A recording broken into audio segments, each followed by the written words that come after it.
Министерството за економија и труд ги подготвило и потрошувачката кушничка измените на Законот за нефер трговски практики. Заменик министерот Маријан Ристевски очекува летово да бидат усвоени, за да почне да се пресметува владината потрошувачка кушничка, која според Ристевски е базирана на релевантни статистички податоци од маркети и пазари низ државата, мора да ја прифатат, вели, и синдикатите и работодавачите во рамки на ЕСС. И очекува тоа да се случи на следната седница, откако претходно Министерството ги разгледало и прифатило нивните забелешки. Во однос на Законот за нефер трговски практики Ристевски повтори, казните овој пат ќе бидат поригорозни, а со одредбите ќе бидат опфатени и добавувачите. Потрошувачката кошничка исто како од Заводот за статистика, бидејќи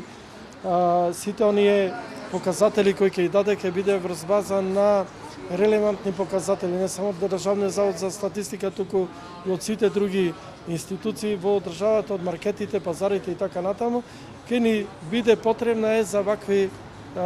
потреби кога имаме економски кризи или кога имаме одредени економски политики, да ни дава определени насоки во креирање на нови законски решенија, економски стратегии, одлуки. Инфлацијата засега е стабилна и во рамки на очекуваното, вели Ристевски, иако не ја исклучи можноста доколку има потреба да се воведат мерки во делот на храната. Сепак, како влада, вели, во моментов не размислуваат за било какви интервенции во тој дел. Инспекциските контроли кои ги врши пазарниот инспекторат продолжуваат и во зависност од тоа што ќе покажат анализите, така и ќе се делува. Ние успеавме да смириме инфлацијата пред да почне светската економска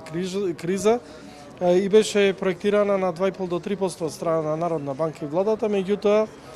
сигурно ќе имаме малку повисока инфлација, ќе гледаме да биде во рамките на тие можности и владата виднина е спремна да ги спроведува сите законски можности и решенија, дали тоа ќе биде во однос на ограничување на цени виднина или пак во однос на намалување на ДДВ на одредени, например на основни прехранбени производи и така натаму, меѓутоа ќе реагираме во однос на ситуацијата и анализите. Во меѓувреме, до понеделник на сила се мерките за намалените акцизи за дериватите и повластената стапка на ДДВ од 10% кај бензините.